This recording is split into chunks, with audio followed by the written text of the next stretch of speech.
Hi friends, welcome back to the channel. ఈ రోజు మన ఈ వీడియోలో FPS ఫోన్ లో నార్మల్ గా మనం గేమింగ్ లో 120 FPS సపోర్ట్ ఉంది. నేను పలానా ఫోన్ ఇన్ని ఫ్రేమ్స్ లో హ్యాండిల్ చేస్తుంది, 90 FPS, 120 FPS, 60 FPS ఇవన్నీ మనం వింటూనే ఉంటాం. ఇవి రియల్ లైఫ్ లో మన డిస్ప్లే మీద కానివ్వండి, హార్డ్వేర్ లెవెల్లో కానివ్వండి ఏమన్నా మ్యాటర్ చేస్తాయని చెప్పి అడిగితే 3 డిపార్ట్మెంట్స్ లో ఖచ్చితంగా 100కి 100% మ్యాటర్ చేస్తాయి. రియల్ లైఫ్ లో అది కూడా నేను చెప్పేది. Example cameras. మీరు మన ఫోన్ రివ్యూస్ చూస్తున్నట్లయితే ఈ వీడియో 30 FPS, 60 FPS లో రికార్డ్ చేస్తున్నా, నేను 24 FPS లో రికార్డ్ చేస్తున్నా, అలా మీకు చెప్తూనే ఉంటాను. అలానే గేమింగ్ 90 FPS, 120 FPS, ఇది 60 FPS మాత్రమే సపోర్ట్ ఉంది. ఎక్స్ట్రీమ్ ప్లస్ అల్ట్రా ఎక్స్ట్రీమ్ ఇట్లా వింటూనే ఉంటారు. డిస్ప్లే పరంగా కూడా 120 FPS లో డిస్ప్లే చూపిస్తుంది. అది రియల్ లైఫ్ లో ప్రాక్టికల్ గా వర్కౌట్ అవుతుందా లేదా. అండ్ కొంతమంది refresh rate, display 120 Hz refresh rate ఉంది కదా, ఆ రీఫ్రెష్ రేట్ కి ఈ FPS కి అంటే ఫ్రేమ్స్ పర్ సెకండ్ ఈ రెండింటికి కొరిలేట్ చేసుకుని రెండు ఒకటే అని కూడా కొంతమంది అనుకుంటుంటారు. వాటిన్నిటి గురించి ఈ రోజు మనం క్లారిటీ తెచ్చుకుందాం. నేను నా మాక్సిమం ట్రై చేస్తున్నాను బెస్ట్ కాంటెంట్ ముందు తీసుకురావడానికి. చిన్న రిక్వెస్ట్ ఏంటంటే 2 lakhs కి జస్ట్ 500 మెంబర్స్ దూరంలో ఉన్నాం మనం. మీరు ఒకవేళ కొత్తగా మన ఛానల్కి వచ్చి కింద ఇంకా సబ్స్క్రైబ్ బటన్ మీకు కనపడుతుందంటే ఇంకా సబ్స్క్రైబ్ అవ్వనట్టు, కొంచెం దాన్ని గుద్దేసేయండి. సబ్స్క్రైబ్ బటన్ కనపడదు, మీరు మన ఛానల్ సబ్స్క్రైబ్ అయిపోయినారు. ఇలాంటి ఇంకా ఇన్ఫర్మేటివ్ అండ్ జెన్యూన్ కాంటెంట్ మీ ముందు తీసుకొస్తూనే ఉంటాం. ఫస్ట్ ఈ రీఫ్రెష్ రేట్ కి అండ్ FPS కి ఈ రెండింటి మధ్యలో ఉన్న డిఫరెన్స్ ని మీకు చెప్తాను.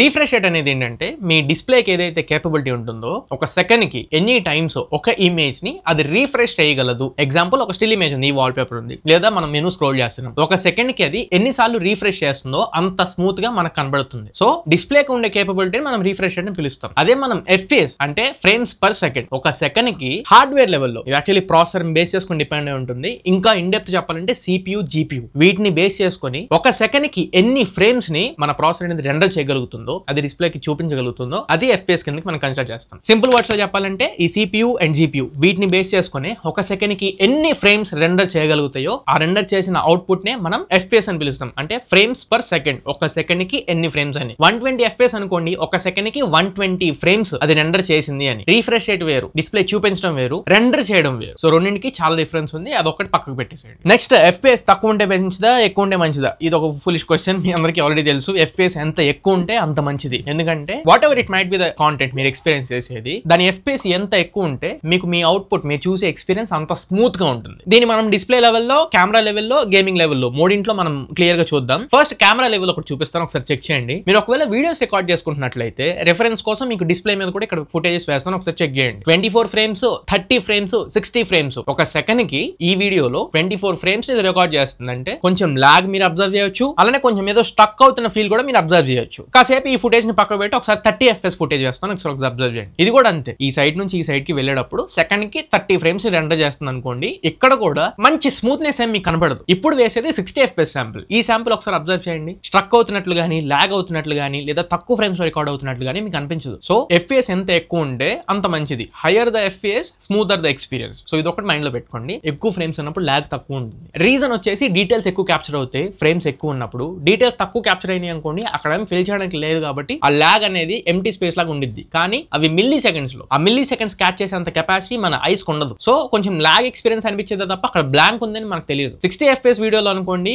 స్మూత్ గా వెళ్ళిపోతుంది కాబట్టి మనం కనీసం మన ఐ అది నోటీస్ కూడా చేయదన్నమాట. దీనికంటే స్మూతర్ ఎక్స్పీరియన్స్ ఉండే వీడియోస్ కూడా ఉంటాయి, 120 FPS వీడియోస్ కూడా ఉంటాయి. వాటిలో ఏంటంటే బటర్ స్మూత్. ఇంకా ఎగ్జాంపుల్ స్లో మోషన్ షార్ట్స్ మీరు తీసుకోవచ్చు. తక్కువ ఫ్రేమ్స్ ఉన్న స్లో మోషన్ వీడియోతో కంపేర్ చేస్తే ఎక్కువ ఫ్రేమ్స్, ఎగ్జాంపుల్ మీకు 120 FPS స్లో మోషన్ లో రికార్డ్ చేసిన వీడియో క్లిప్ కి 240 ఫ్రేమ్స్ లో రికార్డ్ చేసిన వీడియో క్లిప్ కి చాలా డిఫరెన్స్ ఉంటుంది కదా. స్మూతర్ ఉంటుంది 240 ఫ్రేమ్స్ లో రికార్డ్ చేస్తే. సో ఇవి మనకి వీడియో ఫుటేజ్ పరంగా రెండింటి మధ్యలోనే డిఫరెన్సెస్. అయితే ఈవెన్ మీరు యూట్యూబ్ లో వీడియోస్ అవి చూసినప్పుడు కూడా స్మూతర్ ఎక్స్పీరియన్స్ ఉన్న వీడియో స్ట్రీమ్ చేసుకోవాలి అనుకున్నా కానీ బ్యాక్గ్రౌండ్ లో అవి రెండర్ అవ్వాలి కాబట్టి ఆ ఇంపాక్ట్ డైరెక్ట్ గా CPU, GPU మీద పడుతుంది, అంటే ప్రాసెసర్ మీద పడుతుంది. నెక్స్ట్ మనం ఒకసారి గేమింగ్ పరంగా మాట్లాడుకుందాం. గేమింగ్ అంటే ఇక మనందరికీ బండ గుర్తు BGMI. సో BGMI మనం ఎగ్జాంపుల్ గా తీసుకుందాం. ఇందులో ultra, extreme plus, ultra extreme ఇలా 4 డిఫరెంట్ ఉన్నాయి కదా. అల్ట్రా అంటే 40, ఎక్స్ట్రీమ్ అంటే 60, ఎక్స్ట్రీమ్ ప్లస్ అంటే 90, అల్ట్రా ఎక్స్ట్రీమ్ అంటే 120 FPS. సో మీరు ఒకవేళ అల్ట్రాలో ఆడి చూడండి, మీకే తెలుస్తుంది. 40 FPS లో అబ్జర్వ్ చేస్తే మీకు లాగ్ ఎక్కువ కనబడుతూ ఉంటుంది అండ్ స్మూత్ అనిపించదు మనకి. గేమింగ్ మనం రివ్యూ చెప్పేటప్పుడు కూడా అంతే, అంత స్మూత్ లేదు, ఏదో కొంచెం లాగ్ అవుతున్నట్లు అనిపిస్తుంది అండ్ బడ్జెట్ ఫోన్ లో ఆడుకుంటున్న ఎక్స్పీరియన్స్ అనిపిస్తుంది అని చెప్తాం. ఎందుకంటే అక్కడ ఎక్కువ ఫ్రేమ్స్ రెండర్ అవ్వట్లేదు, 40 FPS మాత్రమే కనబడుతుంది కాబట్టి మనకు ఆ ఎక్స్పీరియన్స్ అనిపించట్లేదు. ఎక్స్ట్రీమ్ ఎక్స్పీరియన్స్ లో 60 FPS అనిపించింది. ఇది ఇంకా రెగ్యులర్ గా ఆడే ఎక్స్పీరియన్స్, మరి అంత తోపు తురుము ఎక్స్పీరియన్స్ ఏం కాదు. 90 FPS లో అనుకోండి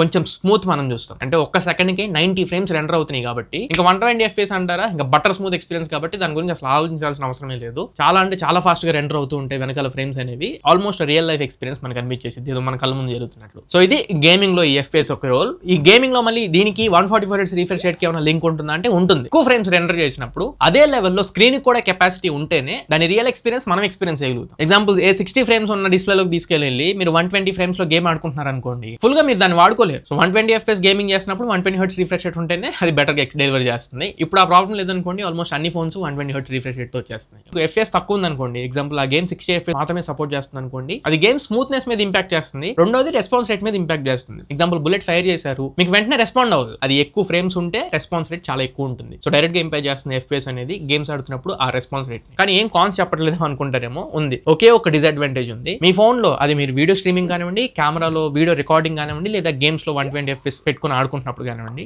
ఎంత ఫ్రేమ్స్ మీరు ఎక్కువ పెట్టుకుంటే బ్యాక్గ్రౌండ్ లో అంత టాస్క్ ఎక్కువ రన్ అవుతుంటుంది. అంటే CPU GPU అన్ని ఫ్రేమ్స్ రెండర్ చేస్తూ ఉంటుంది కాబట్టి బ్యాటరీ డ్రైనింగ్ కూడా అదే లెవెల్లో ఉంటుంది. ఎగ్జాంపుల్ గా మీరు వీడియో ఒక 30 FPS లోనో 24 FPS లోనో వీడియో రికార్డ్ చేసుకునేప్పుడు ఒక 10 minutes మీరు బ్యాటరీ డ్రైన్ అబ్జర్వ్ చేయండి. 60 ఫ్రేమ్స్ లో పెట్టి వీడియో రికార్డ్ చేసినప్పుడు బ్యాటరీ డ్రైన్ ఒకసారి అబ్జర్వ్ చేయండి. అలానే యూట్యూబ్ వీడియో కూడా నార్మల్ 1080p లో ఒకసారి అబ్జర్వ్ చేయండి, 4K 60 FPS లో పెట్టినప్పుడు ఒకసారి అబ్జర్వ్ చేయండి. అలానే గేమింగ్ 30 FPS 40 FPS లోనే పబ్జీ ఆడి 120 FPS లో పబ్జీ ఆడినప్పుడు కూడా ఒకసారి అబ్జర్వ్ చేయండి. 10 minutes ఫ్రీక్వెన్సీలో పెట్టుకోండి. ఎక్కువ ఫ్రేమ్స్ ఎప్పుడైతే మీరు పెట్టుకున్నారో అప్పుడే బ్యాటరీ డ్రైన్ ఎక్కువ మీరు అబ్జర్వ్ చేస్తారు. మరీ అంత ఓవర్ బ్యాటరీ డ్రైన్ ఏమి ఉండదు, కొంచెం స్లైట్ డిఫరెన్స్ అయితే ఉండిద్ది. అది మరి మన హ్యూజ్ ఇంపాక్ట్ ఏమి ఉండదు మన బ్యాటరీ లైఫ్ లో. కన్సిడర్ చేయాల్సిన అవసరం లేదు, బట్ చెప్పాలి కాబట్టి చెప్తున్నా. సో ఇది ఓవరాల్ గా ఇంకా FPS మీద మీకు ఒక క్లియర్ ఐడియా మీకు తీసుకొచ్చానని చెప్పి నేను ఎక్స్పెక్ట్ చేస్తున్నా. ఇంకా వేరే ఏదైనా డౌట్స్ ఉంటే ఖచ్చితంగా కింద కమెంట్ సెక్షన్ లో కమెంట్ చేయండి. సో ఇది ఓవరాల్ గా ఇవాళ మన వీడియో. ఈ వీడియో మీకు నచ్చింది అనుకుంటున్నాను, ఖచ్చితంగా ఉపయోగపడింది అనుకుంటున్నా. వీడియో నచ్చట్లయితే లైక్ చేయండి, మీ ఫ్రెండ్స్ అండ్ ఫ్యామిలీ మెంబర్స్ కి షేర్ చేయండి. మళ్ళీ ఇంకొక మంచి వీడియోతో మంచి క్వాలిటీ కంటెంట్ తో మీ ముందు తిరిగి వస్తా. Until then this is your Tarun signing off my friends.